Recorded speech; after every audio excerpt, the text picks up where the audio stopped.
I'm a parent. I'm also a student. I have student loan debt. I also now have acquired my daughter's student loan debt. And that's something that a lot of people don't, that's why I raised my hand. I don't know how much debt my daughter is going to incur. She has decided to go overseas because it's cheaper to go to college over there. They participate in the FAFSA program, thank God. But, I mean, out-of-state tuition for any college has just gotten to the point where anybody in this room, when they go look at colleges, okay, this college has a better program that I want to concentrate on, but I can't go there because it's going to cost me twice as much. So the question I have is, how can we work on getting states to realize the out-of-state tuition is going to be, it's not beneficial? And how do we make it so that parents don't have to always be the ones taking on so much debt for their children? And can I also ask, do you have parents that are still living yourself? Yes, my parents are 67. So And I ask because what we found is that this is, so people who have kids who are in college and themselves have student loan debt or don't have student loan debt and parents are still alive, they're getting what we call the squeeze because pretty soon your parents, just like my parents, are going to need assisted living. yeah. And that is quite costly. I mean, we're talking $5,000 to $10,000 a month per person. And we're also finding that that same generation that is taking care of their own parents are taking care of their kids who are out of college, have a degree, but because the student loan debt is so much, they're boomeranging back home to live with their parents. So it's kind of it's become a family matter. It affects 3 generations, and especially the one in the middle that's supporting the parents and the students. Yeah, and has been quite costly. Now, on the question on out-of-state tuition, what our group has been supporting and advocating for is getting to a debt-free public education. This idea that if the states and the federal government are able to put our heads together, that any qualified and able student who goes to a public university should leave debt-free. And that means treating education as a public good and really going back to something that many states did 30, 40 years ago. In California, for example, during the 60s and 70s in the UC system, it was free to go to college if you were qualified and able in California. And what we've seen now is that the states have pulled back their funding and they've put it on the families, and that's been quite costly. Let me just explain also. Debt-free does not mean free, right? And this is where people are like, oh my God, I'm just trying to hand out free money. No. Debt-free means that you should be able to graduate college with a certain amount of security that you're not going to be in a hole. So what we're looking at is the opportunity for someone to go to college with working during the school year, working during the summer, a combination of Pell Grants, work study, all these kinds of things. And even if you do come up with, have to do some loans, enough that you're not going to put yourself in the bank. The biggest problem that we have right now is that the reason student loan debt is going through the roof is because our public universities are no longer really public. Right now, they're basically being paid on the credit card of future generations. In the past, what would happen, and Arizona actually is the worst out of all of the country, in the past we used to basically tax widely everybody to have a near-free public university system.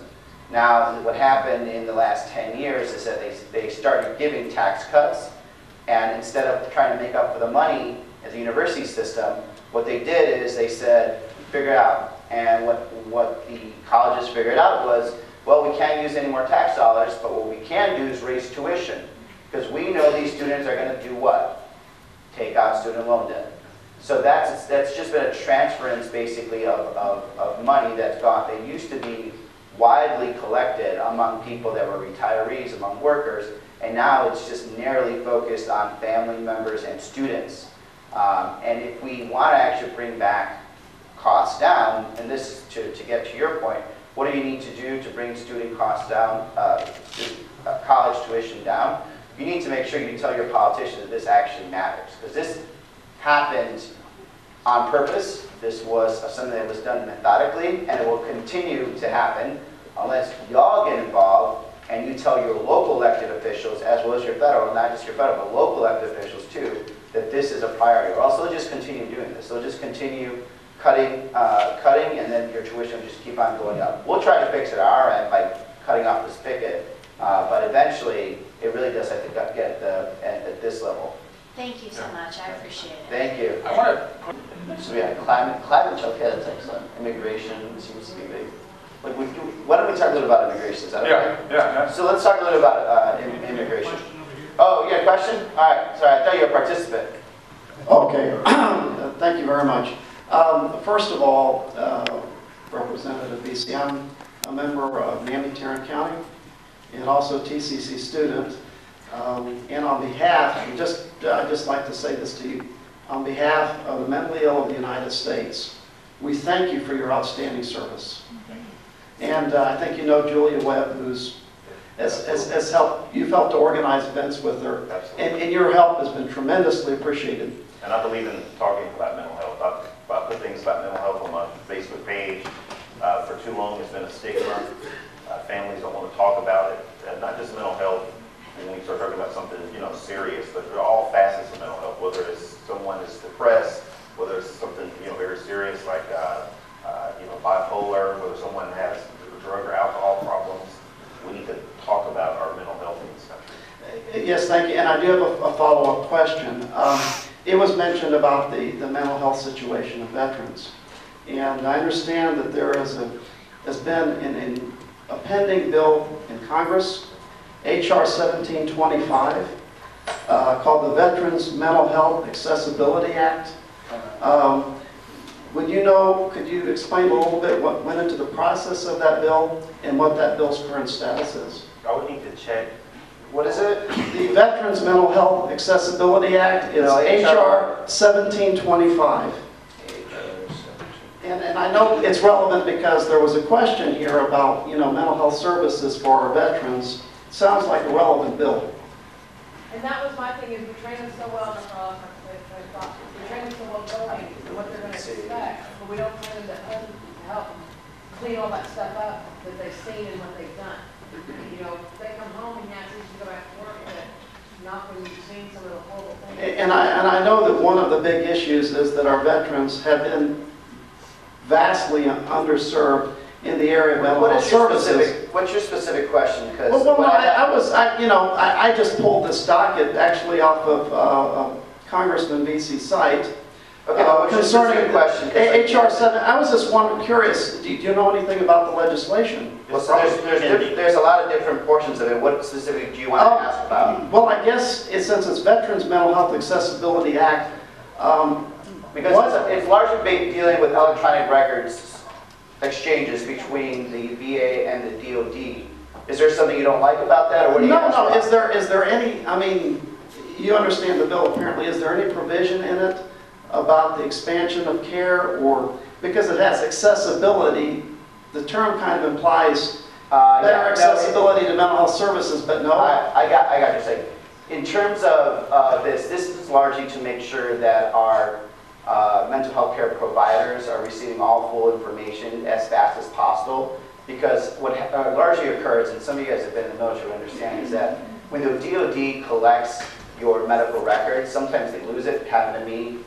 So when I went to the VA to check in for, I suffer from PTSD, to talk to them about PTSD, they weren't able to actually get me get the information, and it actually created a backlog where I needed to go and actually do a request for them to pull out my medical records and then send it to the VA. Ended up being a 6-month backlog. So what the bill that you're talking about is trying to do is to streamline the electronic records practices, so that way it's more quickly accessible to our mental health care side. In terms of other areas, I actually introduced a bill recently that does deal with trying to bring in more of our mental health care specialists into the VA, and largely by increasing the funding to bring in a lot more residents, especially your psychologists and your psychiatrists.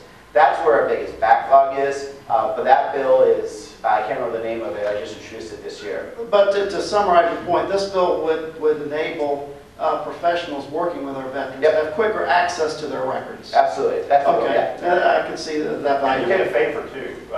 Jamaica Davis give her your information so she can get with my legislative team in Washington, D.C. to send you some more detailed information about that VA. Thank you very much. We have a comment over here to the right. Yeah. Well, we all know that the VA has such a bad reputation with all the backlogs and everything that we see, over the years we've been hearing about. My question to you all is, just recently, I think it was the Republicans that actually considering privatizing the VA. Right, absolutely, it's a horrible And I mistake. want to ask, what do you all think about it? It's a And horrible second mistake. of all, let me say this. You asked?